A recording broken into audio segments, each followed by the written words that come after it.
खबरों में बने रहने के लिए बेल आइकन दबाइए और हाँ, फर्स्ट इंडिया को सब्सक्राइब जरूर।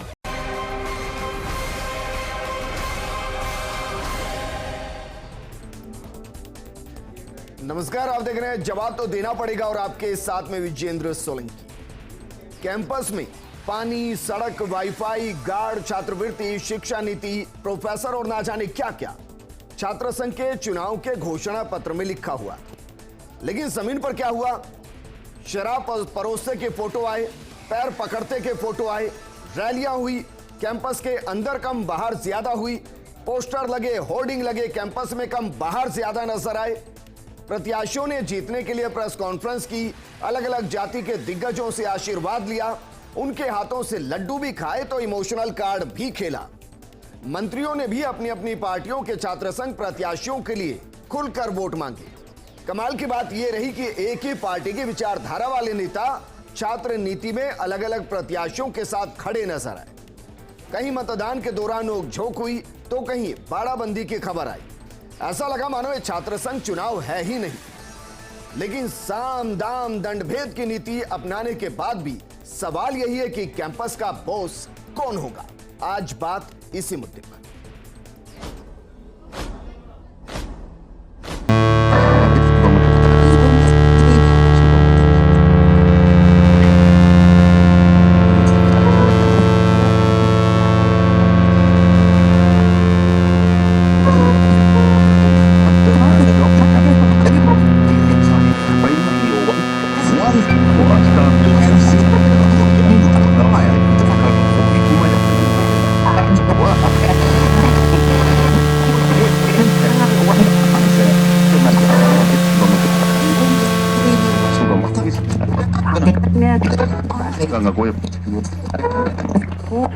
Ya, oi. Ya,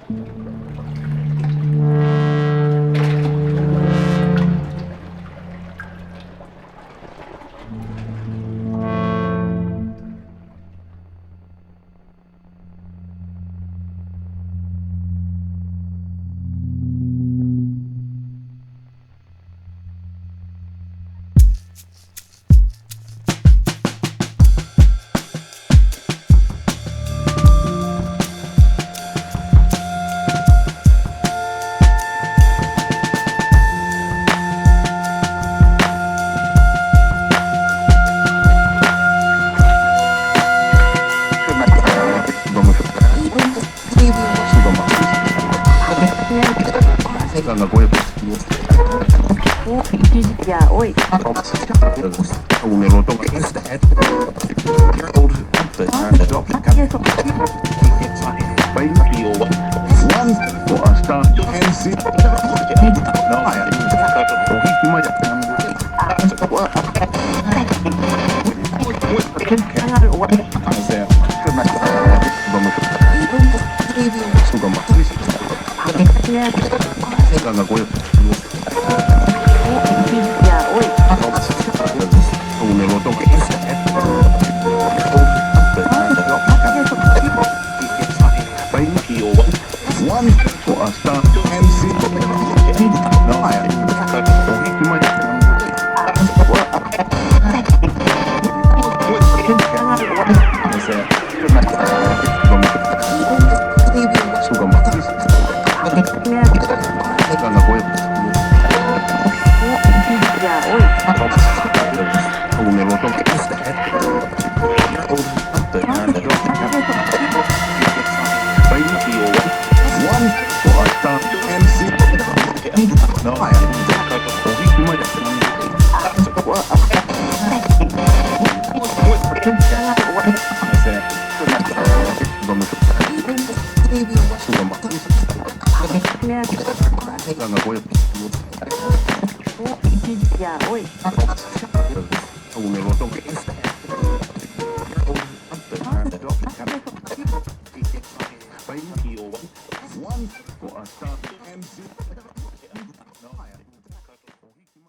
राजस्थान विश्वविद्यालय की छात्र शक्ति अब की बार उसको आशीर्वाद देके गई। जी, कल जो विजय होगी वो संघर्ष की विजय होगी, ना कोई संगठन, ना कोई बड़े परिवार से। पिताजी मेरे मास्टर है। लोग बड़े बड़े नाम जोड़ रहे थे मेरे साथ, बड़े बड़े नाम ले रहे थे। मैंने जब कोविड काल जैसी महामारी के अंदर संघर्ष किया था, जब राजस्थान यूनिवर्सिटी के अंदर आने वाले प्रत्येक स्टूडेंट के लिए मैंने उनके हकों की लड़ाई लड़ी थी जी, जब संगठन कहाँ थे। आज जब छात्र शक्ति वोट हो रहे थे, जब आगे से खुद चलकर मेरे को कह रहे थे कि हम आपको वोट दे के आ रहे हैं, दे के आए हैं, जब मेरे को बड़ी खुशी हो रही थी कि वाकई में संघर्ष को कोई दबा नहीं सकता। जी, जब आप मजबूती से लड़ाई लड़ते हो किसी के हकों की, तो वाकई में छात्र शक्ति कभी इस चीज को नकार नहीं सकती। कुछ लोग चुनाव लड़े जातिगत आधार पे, कुछ लोग लड़े क्षेत्र पे, कुछ लोग लड़े पार्टी पे। जी, मैं लड़ा चुनाव संघर्ष पे। लड्डू खाने तो आप भी गए थे। किसी से मिलने जाना कोई गलत नहीं है, किसी से पारिवारिक संबंध भी तो हो सकते हैं, जी, वो गलत थोड़ी है। लेकिन पारिवारिक संबंध का प्रचार करना तो ये बताता है ना कि आप आशीर्वाद लेने गए, और आशीर्वाद में कुछ गलत नहीं है, बाकी भी गए हैं आशीर्वाद लेने। हाँ बिल्कुल। जिसके हनुमान जी बेनीवाल के पास मैं आशीर्वाद लेने के लिए गया था, जी, मैं इस बात के आधार पे गया था कि राजस्थान यूनिवर्सिटी से या तो हनुमान जी बेनीवाल हुआ करते थे जिनके लिए आधी रात को कोर्ट खुले थे और उनकी जमानत हुई थी, या निर्मल चौधरी था जिसके साथ प्रशासन ने अन्याय किया था, उसको दबाने की कोशिश की थी, उसको कुचलने की कोशिश की थी, और आखिर में जब आधी रात को कोर्ट खुले और मेरे साथ जो न्याय हुआ, वाकई में मेरे को बड़ी खुशी हुई थी कि अन्याय लंबे समय तक नहीं चल सकता। जी, सत्य को आप परेशान कर सकते हो पर पराजित नहीं कर सकते। इसलिए मैंने सोचा हनुमान जी ये से निर्मल चौधरी की जीत होगी, या इसलिए जीत होगी क्योंकि रितु बराला के खिलाफ आकर निहारिका जोरवाल खड़ी हो गई, निहारिका जोरवाल के खिलाफ आकर प्रताप भानु खड़ा हो गया, और वोटों का क्रॉस कनेक्शन ऐसा बना कि हो सकता है निर्मल को बहुमत मिल जाए।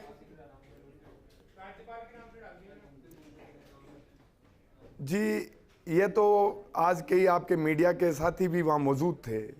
जब राजस्थान यूनिवर्सिटी के अंदर वोटर वोट डाल के आके मेरे साथ प्यार प्रेम से गले मिल रहे थे, फोटो मेरे साथ ले रहे थे, मेरे को शुभकामनाएं दे रहे थे, जी, जब वाकई में मेरे को बड़ा अच्छा कॉन्फिडेंस मिल रहा था कि संघर्ष करना, संघर्ष की कोई बराबरी नहीं कर सकता, चाहे आप मंत्री जी के बेटे रहो।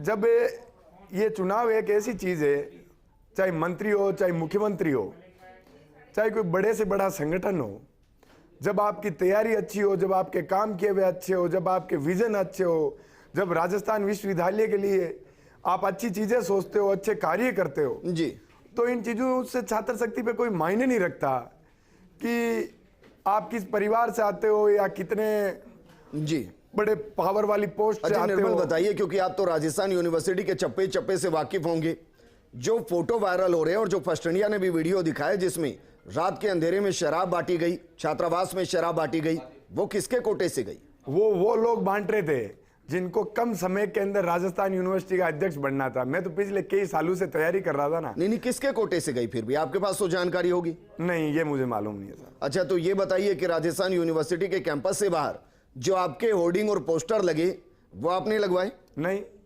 वो मेरे कई ऐसे दोस्त थे प्रिंटिंग प्रेस वाले जिनके यूनिवर्सिटी में मैंने कई काम कराए थे, उनको कई चीज़ों में मैंने मदद की थी। उन लोगों ने मेरे समर्थन के अंदर मेरी मदद करने की ठानी थी कि हमारी आपने बुरे समय में मदद करी है तो हम लोग भी आपकी मदद करेंगे मजबूती के साथ। जी, लेकिन वो तो आपके खाते में ही जोड़ेंगे।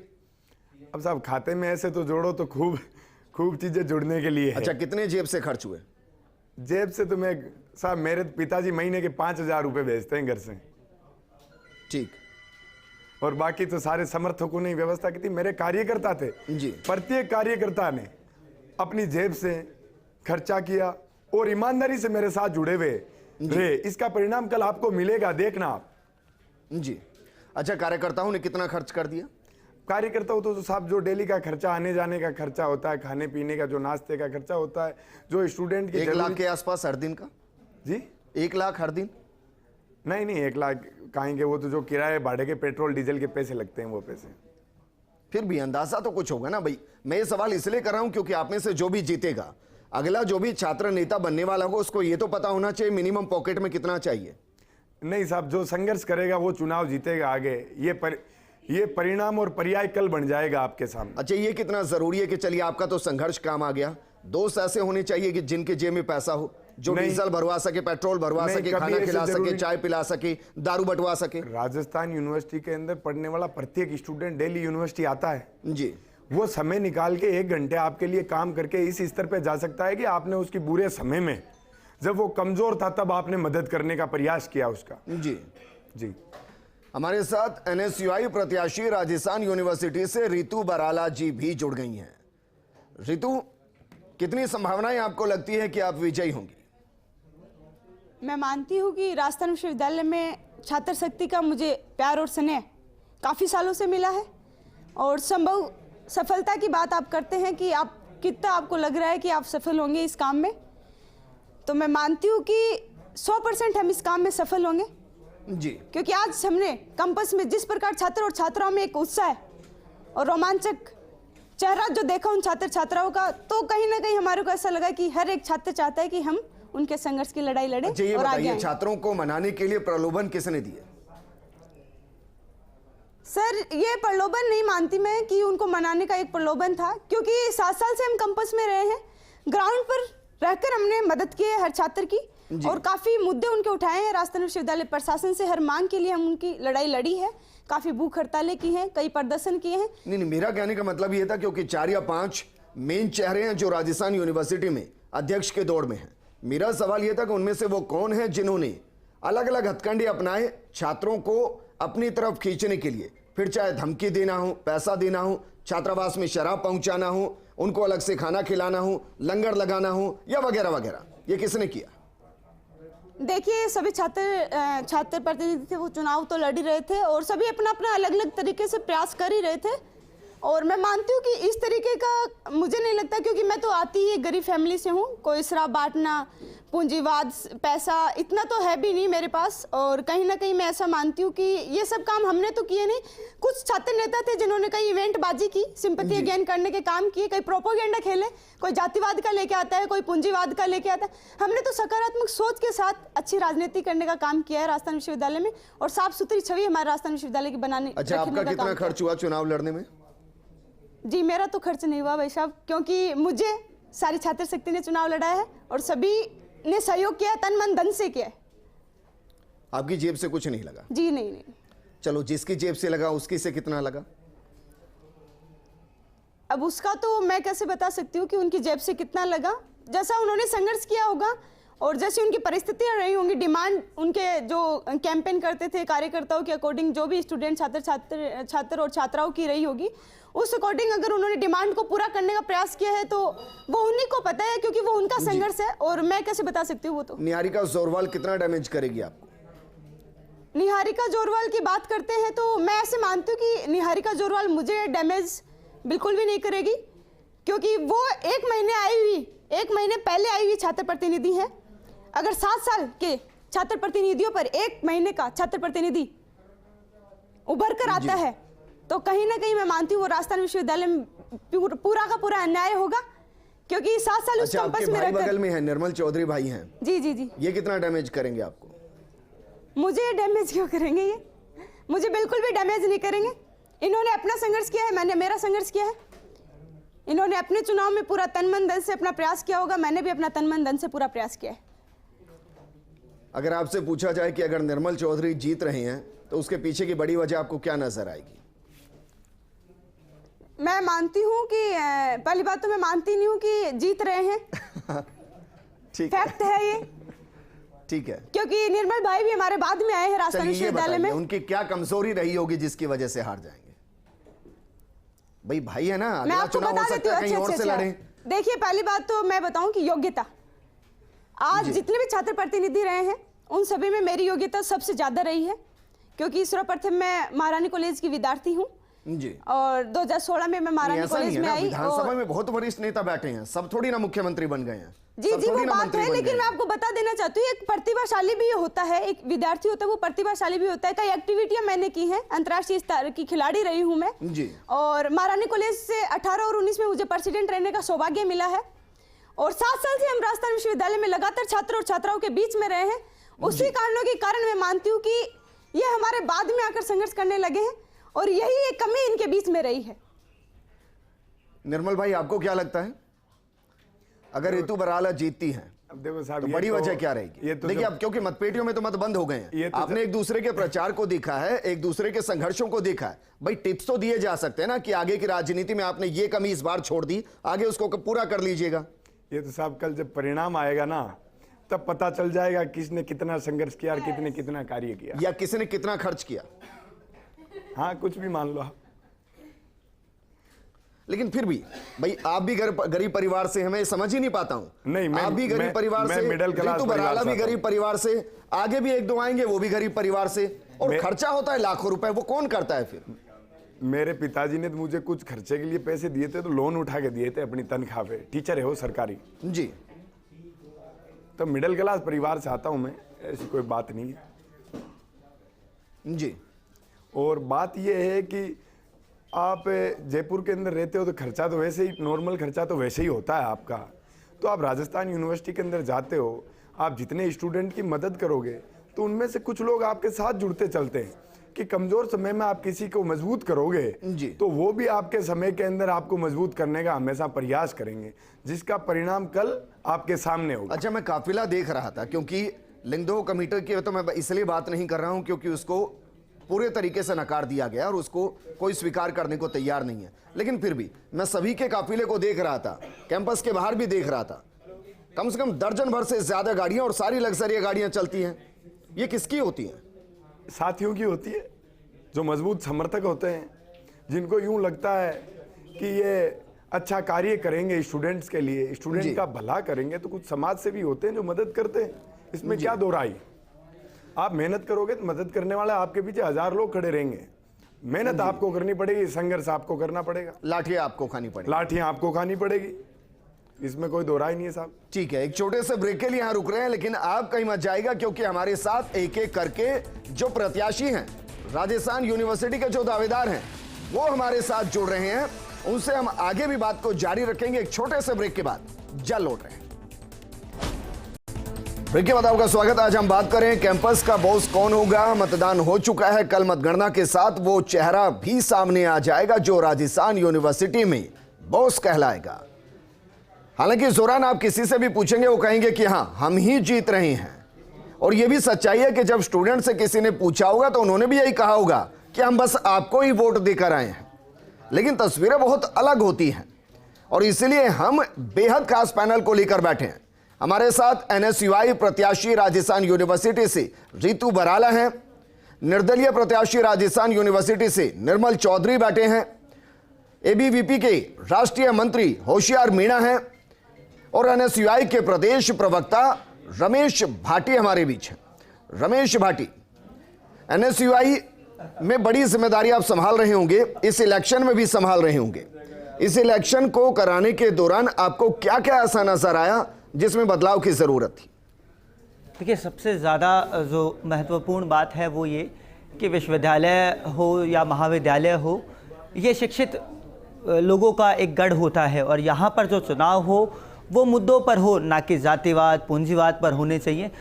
जो भी छात्र नेता चुनाव लड़ रहा है या उसके जो साथी लोग हैं, वो मुद्दों की राजनीति करे कि अगर हम छात्र संघ के पदाधिकारी जीत कर आते हैं या हमारे जो संगठन के लोग अगर एनएसयूआई के बैनर तले अगर जीत कर जो लोग छात्र संघ में पदाधिकारी बनते हैं, तो वो इन मुद्दों को लेकर, इन विषयों को लेकर चुनाव लड़ेंगे, और इनको चुनाव जीतने के दूसरे दिन से ही जी इन विषयों को लेकर छात्र संघों के छात्रों के बीच जाएंगे। और अब ये कह रहे हैं कि चुनाव में जातिवाद हावी रहा, पूंजीवाद हावी रहा। अब ये कह रहे हैं सबसे ज्यादा जरूरी यही है कि मुद्दों की बात होनी चाहिए, और क्योंकि राजनीति की प्रथम सीढ़ी छात्र सही संघ बताइए, चुनाव जातिवाद हावी रहा क्या इस चुनाव में? देखिए, कहीं ना अब तो कहीं मतदान हो चुका है, कहीं ना कहीं कुछ प्रत्याशी है वो जातिवाद पर चुनाव लड़ रहे थे, उनके पास कोई मुद्दे नहीं थे छात्र संघ चुनाव के बीच में, वो केवल और केवल एक ही विषय को लेकर चुनाव लड़ रहे थे कि हमारी ही प्रत्याशी थे। 10 दिन पहले आपके ही प्रत्याशी थे वो। देखिए, हमने उनको क्योंकि एक ही कैंडिडेट चुनाव लड़ सकता है एक पद पर, और हमने अच्छा उनको बताइए, प्रयास बंद कमरे में जाहिर मनाने की बात तो की गई होगी जी, क्या क्या कहा उनको मनाने के लिए? हमने क्या ये क्या कहा कि आपके पास उम्र बहुत पड़ी है, परिवार के आप संगठन के पदाधिकारी हैं, आप साथी हैं हमारे, और आपके पास समय निकल गई।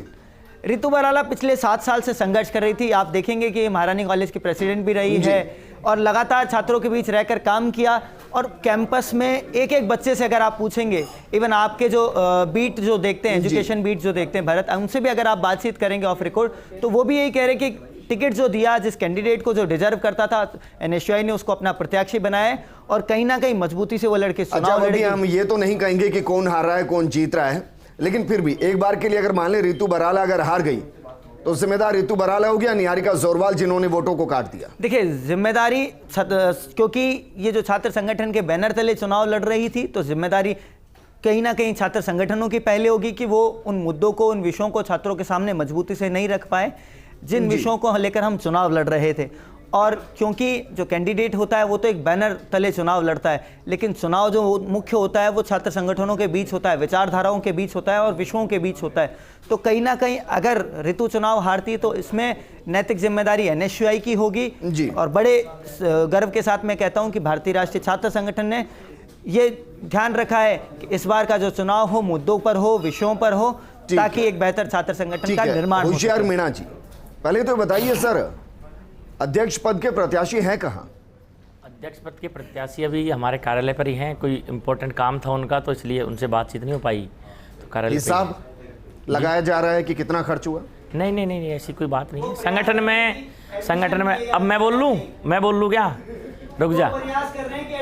एनएसयूआई की प्लानिंग थी कि खुद ही ये लोग सारे सर्टिफिकेट बांट दे कि ये इस कॉलेज में अध्यक्ष रहेगा, ये इस कॉलेज में अध्यक्ष रहेगा, ये इस कॉलेज में अध्यक्ष रहेगा। लेकिन अशोक गहलोत साहब की ये प्लानिंग फेल हुई और ये लोग अपना हमारी क्लियर नहीं कर पाए। तो टंकी से उतरते टाइम इतना सूटा जाता खुद लोग अपना नोटंकी नहीं करते। इन्होंने मैं फिर कह रहा हूं आपको, अगर हमारी चलती पेपर तो इतना पीटा जाता आपको। हमारी फर्जी नोटंकियां करना बंद कर देते आप के साथ एनएसयूआई के लोग प्रोफेसर के सामने बदतमीजी की। दूसरी बात हमारे नॉमिनेशन को इन्होंने रद्द करवा दिया। आप अपनी मां समान महिला के सामने बदतमीजी करते हैं हमारे को, लेकिन हमारा संघर्ष था कि लगातार 12 घंटे मेहनत करते हुए हम लोगों ने संघर्ष किया और संघर्ष की जीत हुई। 12 घंटे का संघर्ष कामयाब हुआ, इनकी नाकामयाब कोशिश हुई और ये लोग हार के डर से बौखलाने के बाद में जिम्मेदारी से कह रहा हूं आपको, केवल एडमिशन कराने में रह गया। भैया चौथे नंबर पे आ रहा है, चौथे नंबर पे। रुकिए ना,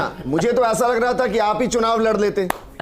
जोश तो आपके अंदर दिखाई दे रहा है, की जब बात होगी तो भारतीय राष्ट्रीय छात्र संगठन मजबूती से क्लियर नहीं कर पाए। एसएफआई का पैनल ले आए, संयुक्त सचिव का एसएफआई से खरीद के लाए ये लोग, एसएफआई से खरीद के ले आए। शर्म की बात है, गाली गलौज नहीं करेगा। एसएफआई से ले आए ये लोग, एसएफआई से, शर्म कर लो। एसएफआई से रमेश भाटी जी,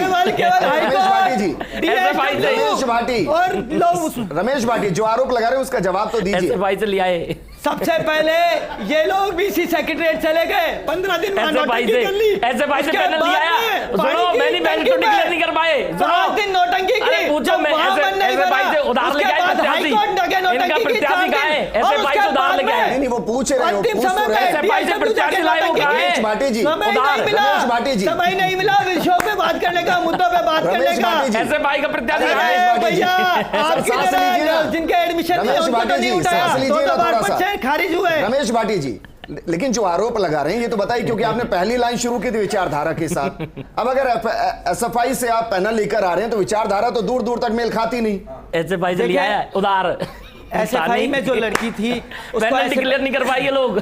सुनो इन्होंने कहा पैनल डिक्लेयर नहीं कर पाए, उस बच्चे का एडमिशन था आपकी तरह थोड़ी, जिनका एडमिशन नहीं, मजेदार कहानी है सर, मजेदार कहानी है भैया, इसकी मजेदार कहानी है कि एसएफआई ने मना कर दिया प्रत्याशी देने से, एडमिशन नहीं है, ये आप जान लेना। और प्रत्याशी देने से मना कर दिया तो इन्होंने हाथ पैर जोड़े, सेट करके फिर हाथ जोड़ के बहन हमारे साथ लड़, उसको कहा नौकरी दिलाएंगे तुझे। लोग लालच देके एनएसयूआई प्रत्याशी लाई, संयुक्त सचिव नहीं मिला इनको और ये मैनिफेस्टो डिक्लेयर नहीं कर पाए ये लोग, मैनिफेस्टो डिक्लेयर नहीं कर पाए, पेपर चोरी करवाते हैं एनएसयूआई के लोग। एनएसयूआई का जिला अध्यक्ष पेपर चोरी का आरोप में पकड़ा गया, बहन बेटियों की फर्जी आईडी से मैसेज करते हैं ये लोग। हमारे पास सबूत है, इन्होंने पेपर चोरी करवाए, एनएसयूआई ने सारे पेपर चोरी करवाए, रीट जयन एसआई फर्स्ट इंडिया में। मैं कहना चाहता हूं और बहन बेटियों के साथ में ये अत्याचार करते हैं इन लोगों ने लगातार। संयुक्त सचिव का प्रत्याशी नहीं मिला इनको ये कहते थे कि पैनल नहीं है, ये पैनल डिक्लेयर नहीं कर पाए लगातार, जिसके नॉमिनेशन एसएफआई का प्रत्याशी उधार करके लाए, एसएफआई से चोरा है, एसएफआई से प्रत्याशी लाना बड़ी शर्म की बात है। बहुत हो गया, क्योंकि मैंने इसलिए दोनों को नहीं रोका कि पब्लिक को और स्टूडेंट्स को पता तो चले कि चल क्या रहा है। एसएफआई से चल रहा है प्रत्याशी लाना। लेकिन ये बताइए, आपके प्रत्याशी अगर हार जाते हैं तो उसके लिए जिम्मेदार कौन होगा? उससे ज्यादा जिम्मेदार हम होंगे सर, जीत जाते हैं हम लेते हैं जिम्मेदारी, हम होंगे, इनकी तरह नहीं है। मैं कहता हूं मैं जिम्मेदार होऊंगा यदि हारते, अब विद्यार्थी तो मैं जिम्मेदार होऊंगा। जीत जाते हैं। ये देखो कैसी बात कर रही है। एसएफआई चलाएंगे क्या? एसएफआई से प्रत्याशी लाते हैं। मैनिफेस्टो लॉन्च नहीं कर पाए। दोनों को रोकना चाहूंगा, ठीक है निर्मल जी, एक बार के लिए मान लेते हैं कि आप अध्यक्ष बन गए, क्योंकि आप कह रहे हैं कि आप जीत रहे हैं और 50% में बाकी सबकी हिस्सेदारी, 50% सिर्फ अकेली आपकी।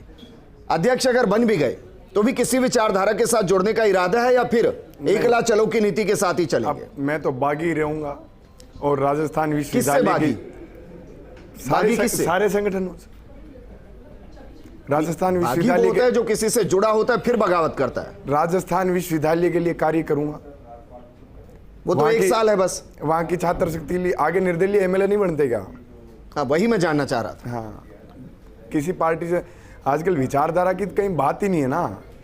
जब दूसरे संगठन वाले दूसरे संगठन के प्रत्याशी टिकट ले आते हैं, उनको टिकट दे देते हैं, तो विचारधारा की तो इसमें कोई बात ही नहीं है कि हमारी विचारधारा का व्यक्ति होगा, हम उसी को चुनाव लड़ाएंगे, उसके साथ ही रहेंगे। वो तो बात वहीं खत्म हो जाती है जब आप किसी दूसरे संगठन का प्रत्याशी लाकर आपके संगठन से चुनाव लड़ा लेते हो। तो क्या मतलब संगठन का? आप तो अपने स्तर पे अपनी ताकत पे राजनीति कीजिए, वो ज्यादा फायदेमंद है। तो जरा बताइए, अध्यक्ष बनने के बाद सबसे पहला बदलाव क्या होगा? राजस्थान विश्वविद्यालय की जो डिजिटल लाइब्रेरी बनी हुई कई सालों से बंद पड़ी है, उसको खुलवाऊंगा। अच्छा, सच बताइए, जिस तरीके की तस्वीरें सामने आई, चाहे वो किसी भी वजह से रही हो, क्या वो छात्र नीति के लिए सही थी? नहीं, सरासर गलत है। आप धरातल पे काम कीजिए, किसी को प्रलोभन देके क्यों वोट लेते हो? आप धरातल पे कार्य कीजिए, स्टूडेंट के लिए संघर्ष कीजिए, उनके मुद्दों पे, उनके हितों पे, उनके हकों के लिए लड़िए, ना कि आप किसी को प्रलोभन देके वोट लेने का प्रयास करें। सबसे विवादित आप ही क्यों रहे? साहब, जो टॉप पे होता है विवादित तो हर आदमी उसी से, विवाद तो उसी से रखता है कि इस व्यक्ति को कमजोर करेंगे तभी तो अपना नंबर आएगा। कौन करना चाहता था कमजोर? सारे जो छात्र नेता तैयारी कर रहे थे सभी कर रहे थे ये प्रयास। आप ये कह रहे हो कि निर्मल के खिलाफ सारे एकजुट थे? सब अपने अपने प्रयास ये कर रहे थे कि निर्मल चौधरी को कमजोर करेंगे तभी तो हमारा नंबर 1 नंबर पे आएगा।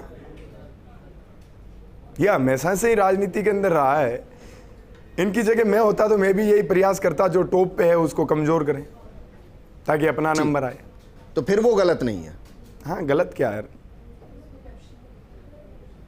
रितु, जिस तरीके से पूरा कैंपेन लड़ा गया और जिस तरीके से आरोपी एनएसयूआई को लेकर लगे, क्या वाकई में आपको लगता है कि चीजों को, क्योंकि इलेक्शन तो होने ही थे जी और इलेक्शन होने थे तो पहले से प्रत्याशियों की खोजबीन भी होनी चाहिए थी, मांगनी ना पड़े किसी से। तो क्या इस मामले में एनएसयूआई पूरे तरीके से फेल रहा? वो समझ ही नहीं पाए कि छात्र राजनीति के अंदर हमें चेहरों को बड़ा करना है और उन चेहरों को फिर लड़ाना है। अंतिम वक्त में एक्सरसाइज क्यों होती है? इसका जवाब रितु से बेहतर मैं देता हूं आपको। अध्यक्ष के एनएसयूआई चुनाव में कौन है सर?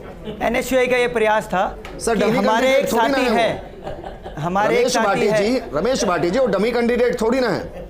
देखिए सर, मैं मानती हूँ कि कैंडिडेटों की हमारे पास एनएसयूआई पैनल में कमी नहीं थी और कहीं ना कहीं उस लड़की ने जो ये बोल रहे हैं कि एसएफआई विचारधारा से थी, क्या उसके ललाट पे एसएफआई लिखा हुआ था?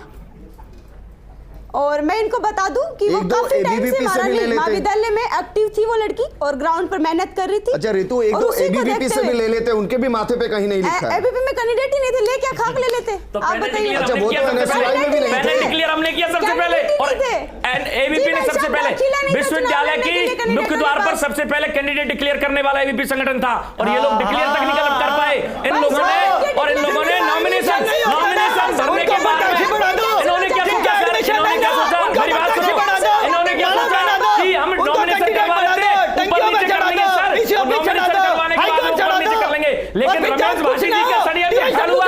भाटी जी को हमने रात को 1 बजे छोड़ा, इनको 1 बजे तक हमारा नॉमिनेशन जब तक सही नहीं हुआ जब तक छोड़ा नहीं।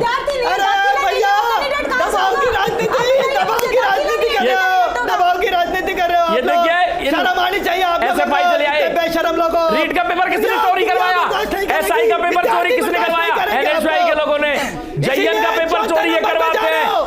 से छेड़छाड़ ये करते हैं, सारे जितने भी घटनाएं होते हैं इनके साथ होती है। सोचिए अब ये देखिए ये लोग, ये देखो भगवा झंडा हमारा स्वाभिमान है, गौरव का प्रतीक है हमारा, और भगवा विश्वविद्यालय के कार्यालय बिल्कुल हमारा गौरव का प्रतीक है भगवा, भगवा हमारे गौरव का प्रतीक है, उसे लहराएंगे हम। और हमें इस बात का गर्व है कि भगवा हमारा गौरव है और उसे हमने विश्वविद्यालय में लहराया। बिल्कुल हमारा तिरंगा गौरव है और भगवा हमारा गौरव है। आज बाल और जाति का प्रतीक है, तो भगवा को नहीं मानते आप? भगवा को नहीं मानते आप लोग? बताइए, त्याग और तपस्या का प्रतीक है, बलिदान का प्रतीक है भगवा हमारा। और दूसरी बात बता दूं, इन लोगों ने इनका जिलाध्यक्ष रीट के पेपर चोरी में गिरफ्तार होता है सर, जो मुख्यमंत्री और राहुल गांधी जी के साथ फोटो है। जवाब दो, एसएफआई से कैंडिडेट लेते हैं ये लोग। और दूसरी बात बता दूं, इन्होंने क्या सोचा सर, एक बहुत बड़ी साजिश है नेता के साथ। बोलिए आप लोग, इन्होंने क्या किया? देखो बाटी का गला चौक हो गया, बीजेपी के प्रत्येक ये देखो बाटी का गला चौक हो गया। अब सुनिए, सुनील चौधरी, इन्होंने महासचिव का प्रत्याशी इसलिए उतारा, विश्वविद्यालय की व्यवस्था भाटी का गला चौक हो चुका है, भाटी फैल, इंजन सीज हो गया, भाटी का इंजन सीज हो गया। अब मैं बताता हूँ, इन्होंने महासचिव का प्रत्याशी इसलिए उतारा क्योंकि ये लोग हमारे महासचिव के प्रत्याशी का नामांकन खारिज करवा दिया। इन्होंने सोचा कि नामांकन खारिज करवाने के, इन्होंने नामांकन खारिज करवा दिया, लेकिन हमने डीएसडब्ल्यू का घेराव किया और 12 घंटे तक 1 बजे तक बैठे रहे, जब तक इन्होंने इनके शिक्षा मंत्री का फोन डीएसडब्ल्यू के पास आता है, कहता है और इनके शिक्षा मंत्री फोन करते हैं डीएसडब्ल्यू के पास दाखिले की फीस स्लिप तक नहीं थी। अरे गरीब है वो, फीस जमा नहीं करवा सकता, गरीब है हमारा प्रत्याशी, गरीब है, गरीब गांव किसान दिहाड़ी का आदमी है। ये गरीबों की देखो किस तरीके से बेइज्जती कर रहे हैं, गरीब लोगों की आम लोगों के गरीब, वो तो खुद कह रही है गरीब है। अरे हमारा प्रत्याशी गरीब है, ट्रैक्टर से आता है हमारा प्रत्याशी। मेरी बात सुनिए, ये प्रत्याशी घोषित एक तरफ मुख्यमंत्री चुनाव लड़ा रहा है, एक तरफ कैबिनेट मंत्री चुनाव लड़ रहा है, एक तरफ विधायक चुनाव लड़ रहे हैं, एक तरफ हमारा गरीब प्रत्याशी एबीपी का कार्यकर्ता चुनाव लड़ रहा है। मुख्यमंत्री और बनाम एबीपी की लड़ाई है सर, मुख्यमंत्री बनाम एबीपी की लड़ाई है। राजस्थान का कानून व्यवस्था, हमारे कपड़े फाड़े जाते हैं, राष्ट्रीय मंत्री के 4 बार कपड़े फाड़े गए, 4 प्रदर्शनों में आपने देखा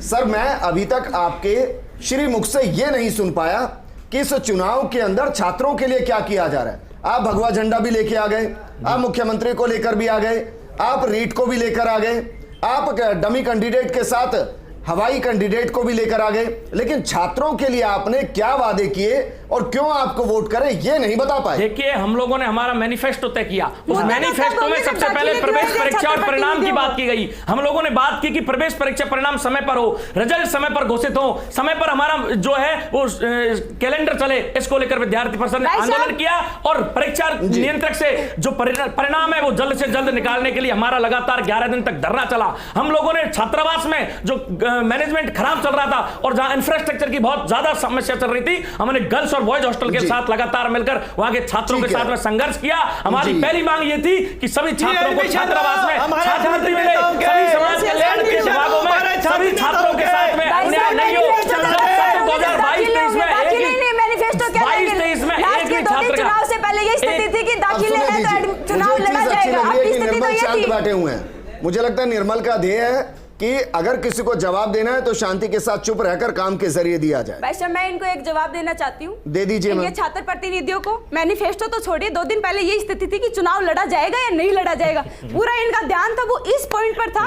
मैनिफेस्टो तो ये लाए हैं काफी, क्योंकि छात्र नेता एक महीने पहले सरकार नामांकन खारिज करवाई थी। देखिए सर, इन्होंने बता दिया, उनको पता था नामांकन खारिज होंगे। ये देखिए, ये बता रही है कि इनका प्लान सुनिए, इनका प्लान ये था कि प्रत्याशियों को चुनाव लड़ने नहीं देना है। प्रत्याशियों को चुनाव नहीं लड़ने देंगे, इसका मतलब इन्होंने अपना एजेंडा बता दिया कि एबीपी के कैंडिडेट को चुनाव नहीं लड़ने देंगे। एबीपी के कैंडिडेटों को चुनाव नहीं लड़ने का प्लान इन लोगों ने सार्वजनिक किया। सार्वजनिक तौर पर इन्होंने बता दिया कि एबीपी के प्रत्याशियों को हम लोग चुनाव नहीं लड़ने देंगे। ये इसलिए सुनो मेरी बात, रमेश भाटी जी, ये तो समझो, तभी तो चुनाव सीज हो गया, इंजन भाटी जी का इंजन सीज। एक छोटे से ब्रेक के लिए रुक रहे हैं क्योंकि शायद आपको समझ में आ रहा होगा कि स्टूडेंट पॉलिटिक्स कैसी होती है। जैसी यहां दिखाई दे रही है ना, उससे कई गुना एग्रेसिव कैंपस के अंदर होती है और साम दाम दंड भेद छात्र राजनीति से ही शुरू होते हैं। एक छोटे से ब्रेक के लिए रुक रहे हैं, जल्द हाजिर होंगे।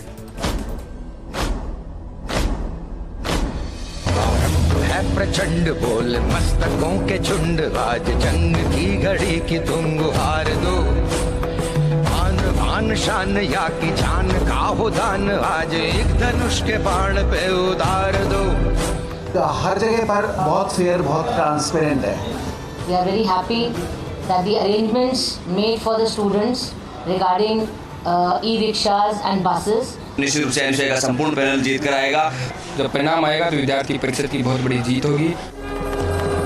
आपका स्वागत है। परिणाम कल आएंगे, उसके बाद तो ये तय हो ही जाएगा कि कैंपस का बॉस कौन होने वाला है। लेकिन जब स्टूडेंट्स नेता जुड़ते हैं ना, तो फिर कई चीजें निकलकर सामने आती हैं। कुछ इसी तरीके का इस डिबेट शो के दौरान भी हो रहा है। हमारे साथ रितु बराला बनी हुई है, निर्मल चौधरी बनी हुए हैं, होशियार मीणा हमारे साथ हैं, रमेश भाटी हमारे साथ हैं। निर्मल, क्या वाकई में आपको लगता है कि अब पार्टियों के साथ साथ छात्र संघ जो होते हैं उनकी भी कोई विचारधारा बची नहीं है, और इसलिए बेहतरीन विकल्प यही कि आप जमीन के ऊपर बेहतर तरीके से काम कीजिए, लोग नोटिस करेंगे। वो कल्चर दूर चला गया कि एबीवीपी से है, वो कल्चर दूर चला गया कि एनएसयूआई से है। साहब, पहले धरातल पे पार्टियां कार्य करती थी, आजकल सिर्फ टीवी में जब चुनाव की घोषणा हो जाती तब देखने को मिलती है। तो स्टूडेंट आजकल इतना कमज़ोर नहीं रहा। अब पढ़े लिखे स्टूडेंट आते हैं, अच्छी स्कूलों में पढ़ते हैं, अच्छे टीचर्स होते हैं। वो लोग भी ये सोचते हैं कि आज से पहले जिसने प्रयास किया हमारे कामों के लिए, वही तो आगे प्रयास करेगा। जो आज 50% कर पाया है, वही तो अध्यक्ष बनने के बाद 100% प्रयास करेगा जी, बदलाव लाने का कार्य करेंगे। अलग अलग राजस्थान यूनिवर्सिटी के अंदर आज सड़कें टूटी फूटी पड़ी है। राजस्थान यूनिवर्सिटी का जो मुख्य द्वार है, जब बारिश होती है तो घुटनों तक का पानी आ जाता है। मेरा मानना ये है, जो सरकार होती है वो लोग ये चीज़ें क्यों नहीं देखते। आज समाज के अंदर शिक्षा का अहम रोल होता है। प्रत्येक चीज़ों में देखे जाए तो शिक्षा का ही एक आधार है जिससे गरीबी, बेरोजगारी, ये सब चीज़ें दूर हो सकती है। राजस्थान का सबसे बड़ा प्रतिष्ठित विश्वविद्यालय है राजस्थान विश्वविद्यालय। जब उस विश्वविद्यालय की हालात ये होगी तो सोचो एक गांव के छोटे से एक 5वीं और 8वीं के स्कूल की क्या हालात होगी। जब राजधानी के बीच में इतना बड़ा विश्वविद्यालय है, जहाँ प्रदेश के नहीं देश के कोने कोने के स्टूडेंट पढ़ने के लिए आते हैं, उस विश्वविद्यालय के हालात इस तरीके हैं। संगठन वाले चुनाव लड़ रहे हैं, सरकार के मुख्यमंत्री वहाँ उद्घाटन करने के लिए आ रहे हैं। उन लोगों को ये चीज़ें क्यों नहीं दिखती है। जब डिजिटल लाइब्रेरी बने हुए इतना समय हो गया तो उसका मुख्यमंत्री जी उद्घाटन क्यों नहीं कर रहे हैं जी। जब प्रशासन और सरकार ये लापरवाही कर रही है तो स्टूडेंट भी तो देखते हैं कि हमारे लिए कौन कार्य कर पाएगा और कौन नहीं कार्य कर पाएगा। जी ठीक है रमेश भाटी, ये चीजें तो दिखाई देती होंगी भाई। चुनाव एक तरफ है और विश्वविद्यालय का सर्वांगीण विकास एक तरफ है। उसके लिए जरूरी थोड़ी ना कि अध्यक्ष बनेंगे तभी है। अगर आपकी सरकार है तो काम कराइए, बिना अध्यक्ष के भी कराइए, क्या समस्या है। देखिए, पिछले 2 साल में जब छात्रों के बीच कोरोना ज़्यादा था तो हमने 50% सिलेबस कराने की मांग को लेकर, जब बच्चों के एग्ज़ाम्स हो रहे थे तो कोरोना की वजह से उनको प्रमोट करने की मांग को लेकर, जब महाराजा कॉलेज की जमान अवाप्ति का मामला आया तब उसको लेकर संघर्ष किया, और लगातार सरकार के विरुद्ध जाकर हम छात्र हितों के लिए संघर्ष कर रहे हैं। और हमारा ये प्रयास है कि जब जब छात्रों के विषयों को लेकर हमारे सामने आती है, हम उन विषयों को प्रमुखता से उठाते हैं और उनका कोई ना कोई समाधान करवाते हैं। छात्र संघ चुनाव के लिए भी हमने ही पहल की कि क्योंकि एक स्वच्छ लोकतंत्र के लिए, स्वच्छ विश्वविद्यालयों के लिए ज़रूरी है छात्र संघ चुनाव, और इसकी भी पहल हम लोगों ने ही की कि छात्र संघ चुनाव होने चाहिए, ताकि पिछले 2 साल से जो कोरोना के समय बंद थे छात्र संघ चुनाव, इस बार हमने निवेदन किया मुख्यमंत्री जी से और इसी वजह से तुरंत छात्र संघ चुनाव की घोषणा हुई। और आप देखेंगे लोकतंत्र का पहला उत्सव रखा गया। आपने ऐसी डिजायर दी कि नियम भी तोड़ दिए गए। देखिए, लिंग 2 कमेटी नाम का जो बीच में एक नियम जो चलते हैं, लिंग 2 की कमेटी में साफ लिखा हुआ है कि अगस्त के अंतिम सप्ताह से पहले इलेक्शंस होने हैं, और सरकार ने उसी रूल्स को फॉलो किया। उसमें कहीं भी सरकार ने या विश्वविद्यालयों ने प्रयास किया कि जितने हो सके होने के लिए भी उतने हम प्रयास कर रहे थे। पॉसिबल ही नहीं है चुनाव हुए ना। हम तो लोग प्रयास ही कर रहे थे, हमारे ही प्रयास से तो छात्र संघ चुनाव की घोषणा हुई, उसी के बाद लगातार हम प्रयास कर रहे थे कि छात्र संघ चुनाव समय पर हो। हमने नौटंकी नहीं की ना, टंकियों पे चढ़ने की, हाईकोर्ट जाने की, डीएसडब्ल्यू पे हंगामा करने की और बीसी सेक्रेटरीट पे नौटंकी करने की हमने नौटंकी नहीं की ना। पुलिस से बच्चों को ये पिटवाते हैं, लोकतंत्र में हेल्थ पास कराने का ठेका ये लेते हैं, बड़े ठेकेदार है साहब ये, किसी की मार्कशीट निकाल लाते हैं ये, छात्रों किसी को फेल करवा देते हैं, नौटंकी किसी का कोर्ट में जाके डबल एज को ले जाके डबल बेंच में वकील ले जाके फिर बैठवा देंगे। टिकट नहीं बेचा 40 लाख में। अरे शर्म कीजिए आप लोग, 40 लाख में क्या बात करते हो आप, फर्जी बातें करते हुए। एक मिनट सर, मैं डिबेट से बाइक करता हूं। रमेश भाटी जी, रमेश भाटी जी, आपकी सरकार रुकिए रमेश भाटी जी, सर यदि ऐसे करेंगे तो हम लोग इनके साथ बैठेंगे नहीं भाटी रमेश भाटी जी, बात करते हो आप, फर्जी खुद फर्जी हो, दूसरे को फर्जी बताते हो। शर्म आनी चाहिए आप लोगों को। आप जो काम आपकी परंपरा रही है, जो परंपरा आपकी है, उसी परंपरा को करने वाले सर ऐसे फर्जी लोगों के साथ में मैं डिबेट में नहीं बैठूंगा। अरे आपके अच्छे दोस्त हैं वो, ऐसा मत कीजिए। फर्स्ट इंडिया पर आज घोषणा करता हूं, आज फर्स्ट इंडिया में रुक जाइए आपका सम्मान है, इस फर्जी व्यक्ति के साथ कभी डिबेट में नहीं बैठूंगा। आपके अच्छे दोस्त हैं, ऐसा मत कीजिए। ठीक है, अब रुकिए संगठन पे ठीक है। ये फर्जी व्यक्ति है, आज के बाद होशियार मीना जी प्लीज रुकिए। रमेश भाटी जी, रमेश भाटी जी सर रुकिए ना एक मिनट। रमेश भाटी जी, रमेश भाटी जी, रमेश भाटी जी, अरे सर सुनिए, फिर गला बैठ जाएगा। मैं कह रहा हूं, क्या आपने क्या कहा? 40 लाख क्या? 40 लाख में टिकट बेचा इन लोगों ने। किसका? एक मिनट, किसका अध्यक्ष पद के प्रत्याशी का 40 लाख में टिकट पैसे। एक मिनट आप ये, अरे सुनिए ना सर, चुनाव के बाद में रमेश भाटी जी रुकिए ना, आप ये कह रहे हैं राजस्थान यूनिवर्सिटी में अध्यक्ष पद के लिए चुनाव के लिए 40 लाख रुपए दिए यादव ने। हाँ, कहाँ? किसको दिए? किसको दिए? पूछिए से। किसको दिए? पूछिए। इसको दिए थे क्या? किसको दिए थे? किसान का बेटा। किसको दिए सर? किसको दिए? तेरे को दिए? तेरे को दिए थे क्या? ये बेशरम है, इसके रेबीज का वो इंजेक्शन लगाना पड़ेगा।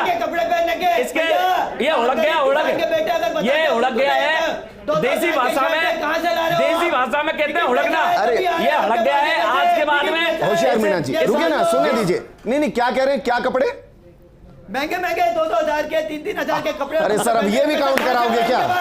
बेशरम आदमी 40 लाख रुपए की बात करता है, 40 लाख रुपए की बात करता है। रमेश मीना जी एक मिनट, रमेश मीना जी, अरे सर ये देखो, ठीक है, देखिए बेशरम आदमी। रमेश भाटी जी थोड़ा तो सुनिए सर।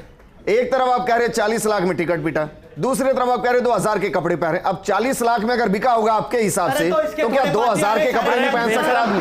बेशरम देखिए मैं आपको बता दूं, फर्स्ट इंडिया पर इस फर्स्ट इंडिया टीवी चैनल पर ये मजाक करके ये इस टीवी चैनल का भी अपमान कर रहा है। गलत बात है सर। देखिए सर, नहीं आप जवाब दीजिए। नहीं आप जवाब दीजिए। अगर एलिगेशन लग रहे हैं कभी भी डिबेट पर नहीं बैठूंगा। होशियार मीना जी आप ऐसा मत कीजिए व्यक्तिगत। अगर वो एलिगेशन लगा रहे हैं, आपने भी तो दर्जन भर एलिगेशन लगाए। नहीं आपने भी तो दर्जन भर एलिगेशन लगाए।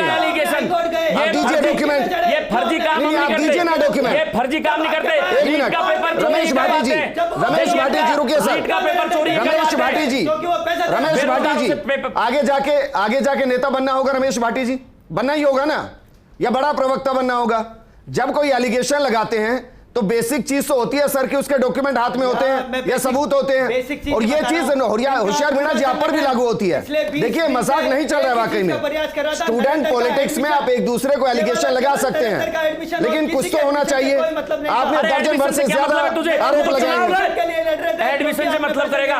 चुनाव लड़, तू फालतू बात बंद कर, रेबीज हो गया तेरे को। और सुन मेरी बात, अब मैं बता दूं सर, ये फालतू की बात करते हैं।